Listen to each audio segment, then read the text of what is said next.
Hi there, my name's Kevin, and welcome to QuickFire from Volt. This is where we put higher education marketers on the hot seat and fire them 20 rapid questions with the goal of understanding what makes them tick, what makes them successful, and what their goals are for the future. So in the crossfire today, we have Samara Sit, Chief Communications Officer at Bryn Mawr College.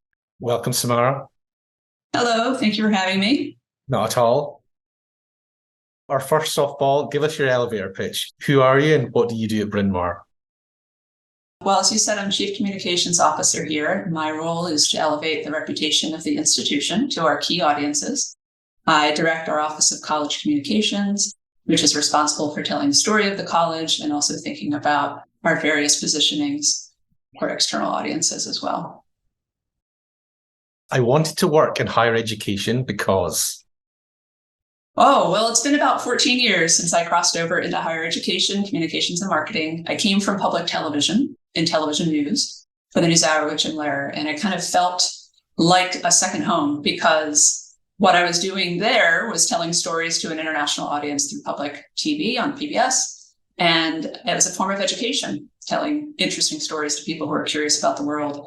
And here I am on a college campus, this is my third, working with people who are curious about the world. And it really feels like an opportunity for what I do to elevate all of the great stories and let people know about all the great research that's happening. The marketing tool I can't live without is? Productivity tools are some of my favorite things in the world. So very connected to Trello, and marketing wise, we use Loonly for our social media to stay organized and to keep track of all of our approvals for things that need to go out, and also a really big fan of MailChimp for our email marketing and our digital newsletters. In the next 5 years, I'd like to... Well, I feel like we've been hearing about this for a little while now, but I think within the next 5 or 10 years, voice search is really going to become much more prominent than text search, which we have been stuck in for a while. And we're starting to see a little bit of picture search where you have apps that you can point at a plant and it will tell you what it is and what's wrong with it. We haven't yet totally perfected that idea, but I do think as we are building up on our web presence, I'm trying to think very critically about the way that we're using metadata and header information and keyword information, because eventually I don't think it'll be Siri and I don't think it'll be Alexa, but some app we've never heard of will be the future choice of prospective students who are just going to verbally ask, what's the best selective liberal arts institution for me because I'm interested in X? And we want to make sure that our institution is being served up to the right students who are a good fit for our institutions. My biggest professional mistake was... Many years ago, when I was a producer reporter at the NewsHour with Jim Lehrer, we had an interview scheduled for the top of the broadcast. And normally the stories that I would produce were a little bit lower in the rundown. So I gave the wrong time to a guest who had to come over from Washington, D.C. into our studios in Arlington, Virginia. And as time ticked by and we realized the guest was not in makeup, there was a big concern that we'd have a hole at the beginning of the broadcast. But he was early, as it turned out, and all was well. We got him rushed through makeup and onto the set for the 6:02 start. And nobody was the wiser except for me and a couple of people on the backside. But it was a good lesson for me in really making sure that you're not just using muscle memory when you're going through your work. Even if you're doing something the same way every day, you still have to pay attention to those details because sometimes they do change. And it can make the difference between a big hole at the start of the broadcast or a really good discussion. Okay, when I'm not working, I'm... Mostly working out. I get up very early every morning to have a daily workout before I have breakfast, or in my home gyms, or I'm outside on my mountain bike on the weekends, getting some fresh air, or hiking. So usually being active is my way to counterbalance the work stress. The secret to a student succeeding at my school is? I think for our students, it's really being able to be surrounded by like-minded individuals, but also individuals who have different opinions, and being able to learn from others and respect others is something that our students really excel at. And I think the school is a place that attracts people who are curious about the world and can really learn a lot by keeping an open heart and an open mind. And those are the folks who are really successful here. I admire the marketing act. Well, in the higher ed space, I've been extremely impressed with the branding that Simpson Scarborough did at the University of Montana. I mean, I would wear that t-shirt, and I've never been to Montana before. But from the non-higher ed space, where I try to draw a lot of inspiration, I've been particularly interested in a lot of the work that Penzi Spices has done, which is an odd place perhaps to draw inspiration, but it's a national company that has stores and also online where you can buy spices to cook whatever it is you'd like to cook at home. And they're very high quality and very good. But what they have done over the last years, it has evolved, is take a bit of a political stance. I think that can be very tricky for institutions who are still navigating that space in higher education. But what I admire about it is whether it was in a overt marketing ploy or just how the owner of the company feels about any particular issue, it makes you want to gravitate toward the company because it feels very authentic. And it makes me realize that as much as I want to tell an institutional story with an institutional voice, and sometimes there's a place for that, a lot of times people are going to gravitate more toward the authentic narrative from the first person, and letting people tell their own story in a way that is not filtered also has a really good place in higher education. The biggest challenge facing higher education marketers are? One is just finding time in the day. What I have found over the last 10 years or so, as social media channels proliferate, as we just get asked to do a lot more with a lot less, it can just feel like it's hard to let go of legacy functions without really thinking through the strategy and the efficacy of what we're trying to accomplish. And so knowing really why we are doing the things that we're doing and what goal we're trying to achieve with them is really critical, and something I've worked on at all three of my institutions of higher education, because we can't add more hours in the day, and we do need a work-life balance. And I do try to make sure that my teams do that. My favorite social media channel is, and why? I think what I gravitate toward most in my personal time is Instagram. I have more followers or friends on Facebook, but I find more entertainment through Instagram. And it is the one place where I'm getting served content from people I don't already know of the channels that I am on. And I appreciate learning new perspectives, or just seeing a funny cat video or dog video is like the perfect end to a long day. My biggest professional achievement is? In my last role, I was at a different institution, and I had the chance to launch their first comprehensive brand strategy and positioning creative work. And I saw from the ground up, while they had an excellent reputation, giving clarity to the purpose behind why an institution exists, and giving a magnet for the people who work at an institution to gravitate towards something specific and be able to talk about the institution in specific terms made a huge difference. I had people who had worked there 25 years tell me they had never had such pride as when we were able to sort of release this new positioning. And that meant a lot to me. And it showed in our application rates going up and our donations going up, and just generally internally people feeling like we were a lot more aligned. And I'm hoping to do that work here as well. What's working in higher ed right now? I think institutions are very seriously listening to the general populace, some of the polling that's coming out in terms of needing to understand the return on investment for higher education. I think for a long time, higher ed has kind of rested on the laurels a little bit of, you have to have a college education and you just come and you get one and you're going to be fine. And I think people are looking for a little bit better explanation. And I think institutions are doing a very good job now of articulating that, not only for prospective students, but also their parents or guardians, to really understand kind of what what's going to happen in that person's life if they do choose the institution, and how is this going to make a real difference long term? Because you're only a student for 4 years, but you're an alum forever.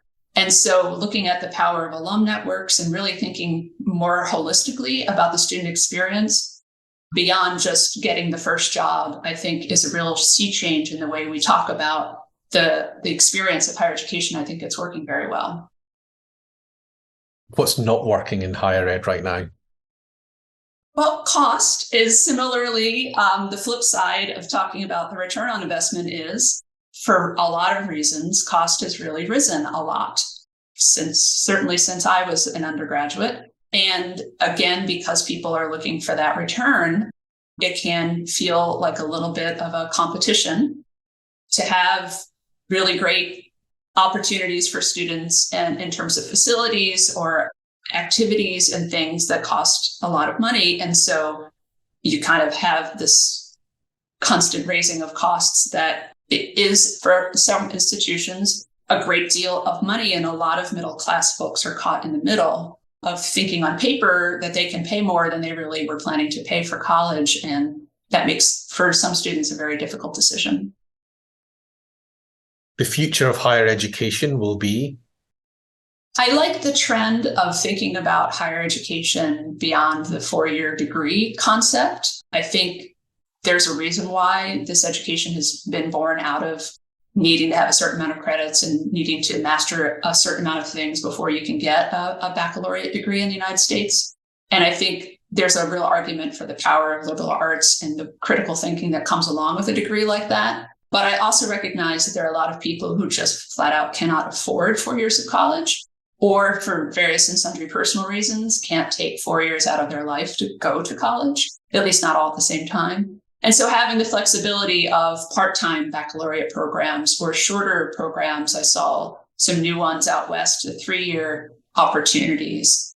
I don't want the quality of what the students are walking away with to be diminished. So there would need to be a kind of a check on exactly what the students are going to be getting for a shorter degree. But the idea of building upon the opportunity, not only for first undergrads, but also people looking to broaden their skills as older adults. Maybe there's an opportunity to get a second degree with just a year or two of additional studies that build on some of the requirements maybe that you had when you were an undergrad. So thinking creatively about the way people's lives work, I think will benefit and has benefited higher education greatly. A key to my success has been? Really being curious about the world and surrounding myself with curious people on the staffs that I've managed has mattered a great deal. I learn a lot as a higher ed communicator just by talking to people and asking a lot of questions. And that is partially why I value being on campus full time, is the opportunity to meet people at meetings and then maybe walk them back to their office or walk them across the green here and ask them, so you were talking about X, tell me more about that. Or, what new programs are you starting this fall? And that's how we get really good story leads and really good opportunities to tell the story of Bryn Mawr College in new ways. One thing I've learned about managing teams is? Well, this is a lesson I learned at some great training I had at my prior job, which is that staff are not really here to be vessels for our goals. I think earlier in my career, I felt like I was here to kind of get things done. And my job was to kind of manage the people to get things done. But in reality, the people who report to us as team leaders have their own goals, have their own desires, have their own personal lives, have their own challenges. And if we don't get to know them enough to understand what those are, we can't work with them when they get stuck or, cheer them up when they're not feeling great about something that didn't go well. So there's a personal connection, but also just recognizing that there are some weeks that are just going to be tough for people, particularly people who are working parents or people who are taking care of elder parents of their own. And I feel like it makes me a better manager to have that understanding and to co-create goals and co-create assignments, as opposed to having that sort of top-down level management of yesteryear. I totally agree with you. And obviously when we're hiring for the agency, a lot of the time is actually getting people's personal goals to align with the agency's goals, because that's when you get that synergy, or that's when you get that direction. When you recruit for people, then is there a way that you unearth these personal goals? I think that there's a lot of other questions that are more top of mind when interviewing usually, but I think it's more just being very transparent about my own values and the values that I hold dear for the team and the norms that we've established on the team. And recently my team interviewed a new possible person. I was pleased to hear that they were expressing the goals without me even in the room. And so they're living them, and they're demonstrating to potential colleagues, like, if you're going to work here, these are the things that you need to know in terms of kind of how we all operate. And if that sounds good to you, then you're going to be a really good fit here. So it's kind of happening organically. The hardest part of my job is? I think the hardest part is really balancing the strategic with the tactical, and the legacy projects and legacy functions with a need to sort of broaden out in new directions. There's kind of an ebb and flow in higher education. It's cyclical. There are times of the year that are always going to be busier than others. But I feel, often personally challenged by just wanting to get to some of those higher level strategic conversations or plans, but needing to respond to a suite of emails that have come in, or having a day long of back-to-back meetings. And kind of separating those things out. So I've begun to kind of block my calendar on have work time, which sounds very basic, but if I try to do it organically and catch up in between 5 meetings, I'm usually just mentally exhausted and can't really think that much about the future. So I block off at least a half a day or more a week where I have no meetings, where I'm in my office and I can just do focus time, and that has made a big difference. I love my job because...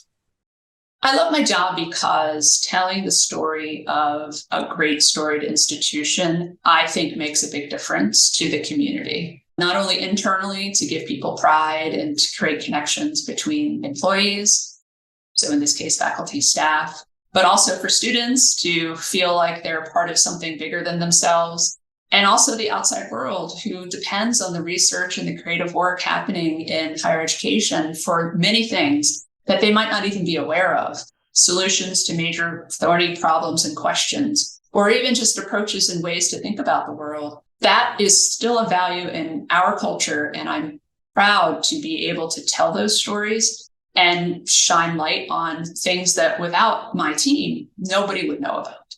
Fantastic. Thanks for sharing your story, Samara. Thanks for spending time with Volt and QuickFire. We look forward to the stories that you create about Bryn Mawr College in the coming years. Thank you, Kevin. Great to be here.